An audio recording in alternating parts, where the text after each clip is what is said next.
To master any language, what you need is the art of constructing correct sentences.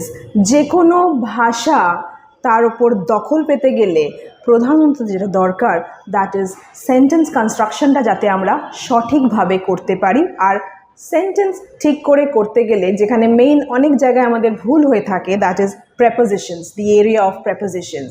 Competitive exam হোক, স্কুলের exam হোক, কলেজের exam হোক বা ডেইলি লাইফ কনভারসেশন, prepositions কিন্তু আমাদের দরকার হয়েই থাকে।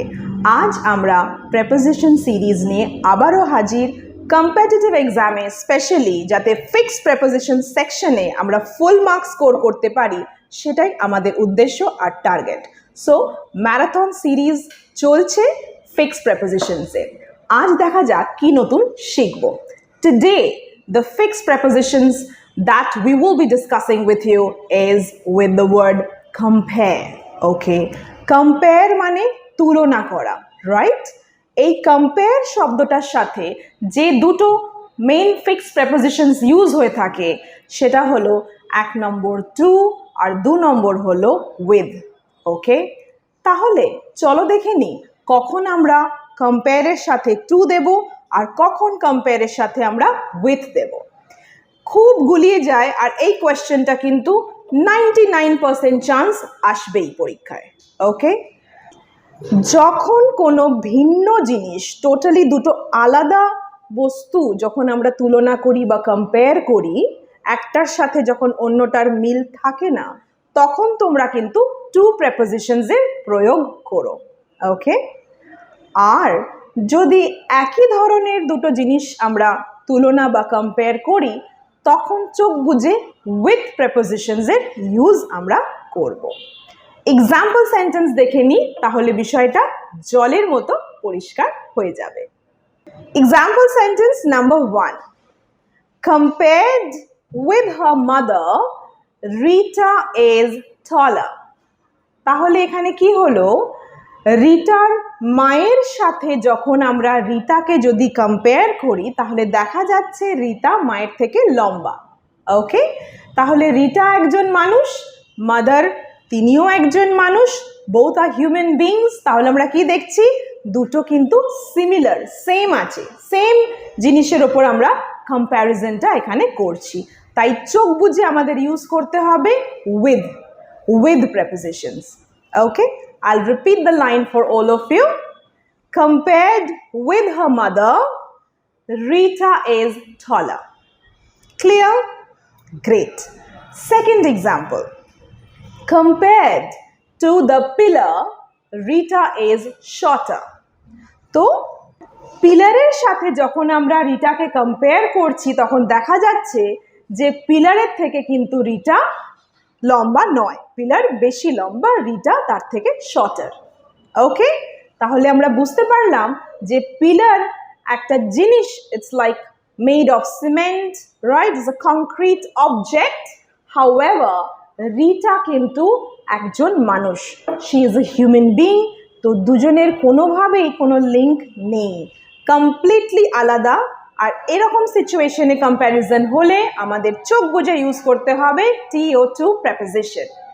Moving to some more examples যাতে একেবারে কোনো ডাউটস না থাকে আর ফুল মার্কস যেন ডেফিনেটলি আমরা ফিক্সড প্রেপোজিশন সেকশনে স্কোর করতে পারি। চলো দেখে নিই। Example sentence number 3, Life is compared dash movies by many people. বলো তো কি হবে?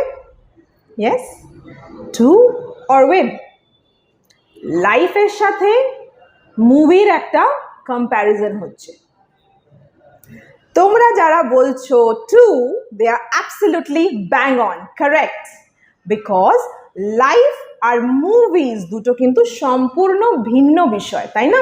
লাইফ মানে জীবন, মুভি মানে সিনেমা, দুটো কিন্তু একেবারেই না।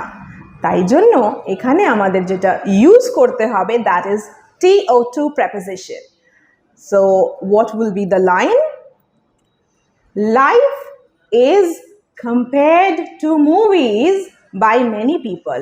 অনেক মানুষ নিজেদের জীবনকে সিনেমার সাথে তুলনা করে ফেলে, ভাবে সিনেমায় যেটা দেখাচ্ছে সেটাই বাস্তব, যেটা কিন্তু অনেক সময় হয় না। Movie is a fictional world and life is a reality.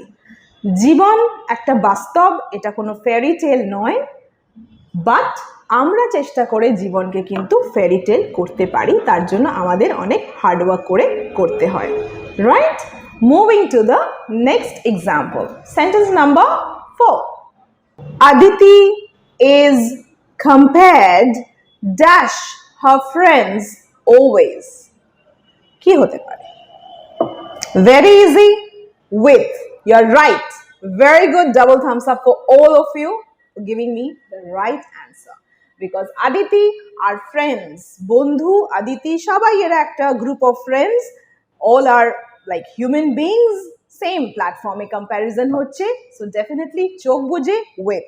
Aditi is compared with her friends always or all the time. Okay? Right. তোমরা যারা আমাদের ফিক্সড প্রেপোজিশনস এর সিরিজ বাকি এপিসোডসগুলো মিস করে গেছো, যেখানে বেসিক কনসেপ্টও ক্লিয়ার করে দেওয়া হয়েছে, the difference between phrasal verb and fixed prepositions, অনেক লেসেন্স আছে, ভিডিওস আছে, যদি দেখতে চাও the link is in the description box below, do check it out.